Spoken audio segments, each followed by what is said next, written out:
سلام، كنتمنى ان شاء الله يلقاكم هذا الفيديو وانتم باحسن الاحوال. كما كتشوفوا معايا اليوم ان شاء الله غادي نشارك معكم المعلكه بالكاوكاو.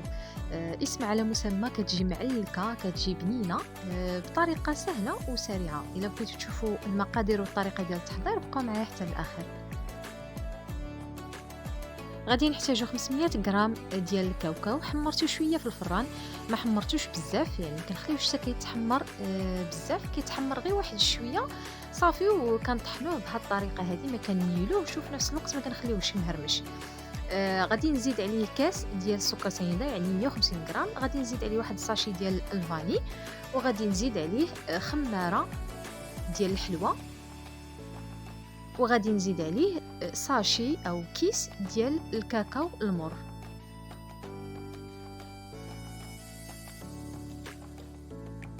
غادي نزيد واحد الرشيشه خفيفه ديال الملحه، وغادي نخلط هاد النواشف مزيان حتى كيتخلطوا. ومن بعد غادي نزيد واحد المعلقه او معلقه كبيره ديال الزبده اللي تكون بحراره المطبخ، تكون على شكل بوماط كما كتشوفوا معايا. غادي ندخلها في هذا الخليط. عاد من بعد غادي نزيد 2 معالق كبار ديال الكونفيتور ديال المشماش، 2 معالق كبار. كنخلطهم هكا حتى هما مع بقيه العناصر. عاد من بعد غادي نبدا نجمع بالبيض. هنايا كنت حطيت 3 ديال البيضات، ولكن الخليط خدا ليا 2 ديال البيضات.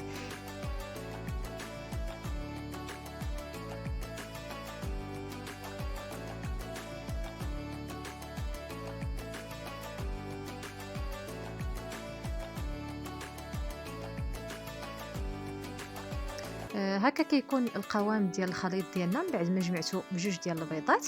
كيكون القوام ماشي خفيف، ماشي العجينه ما كتكونش جاريه او الخليط ما كيكونش جاري، وفي نفس الوقت ما كيكونش قاصح بزاف. هنايا من بعد ما كنجمع الخليط غادي نغطيه بالسيلوفان.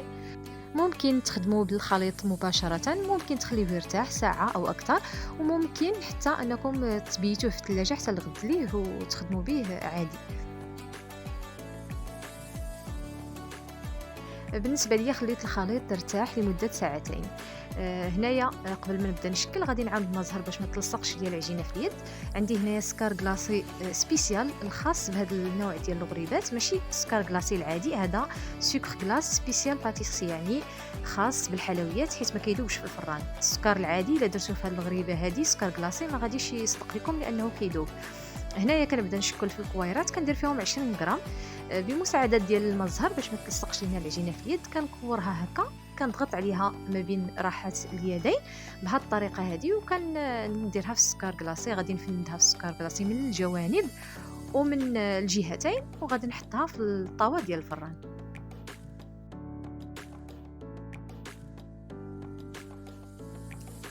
كما شفتوا معايا كنكور العجين بهذه الطريقه هذه. بالنسبه للضغط هكا ما كنضغطوش عليها بزاف حتى كنسطحوها، كنضغط غير واحد شويه باش ما تبقاش مكوره داك الشكل ديال الكره. هنايا كنفندها في السكر كلاصي بهذه الطريقه هذه. كندوزهم هكا في السكر كلاصي من الجوانب ومن الجهتين حتى كيهزوا ليا مزيان السكر كلاصي. عاد من بعد كنديرهم في الطاوه ديال الفران.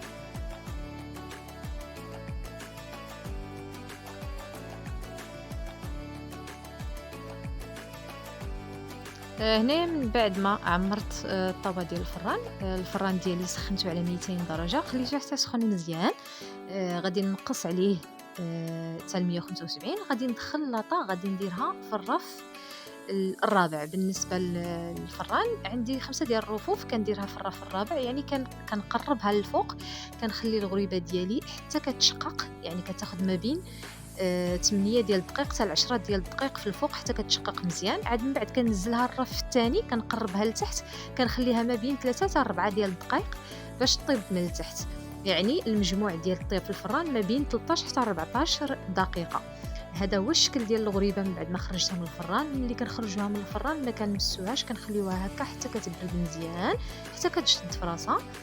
وباش تجيكم الغريبه معلكه، يعني ما تفوتوش فيها الطياب في الفران، ما تبقاش اكثر من 15 دقيقه كحد اقصى، حيت الا بقات في الفران بزاف كتقصح، ما كتبقاش في هذيك التعليكه، وهي سميتها المعلكه. الا ما كانتش معلكه يعني راه ماشي غريبه ناجحه.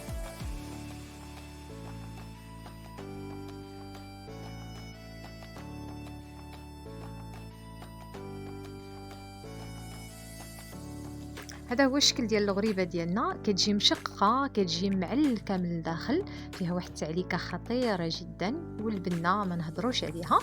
الا كنتو من عشاق الغريبات المعلكات بحال هادو، جربوها غادي تعجبكم. كما العاده كنشكركم بزاف على المشاهده ديالكم. السلام عليكم، حتى الفيديو الجاي وصفه جديده ان شاء الله.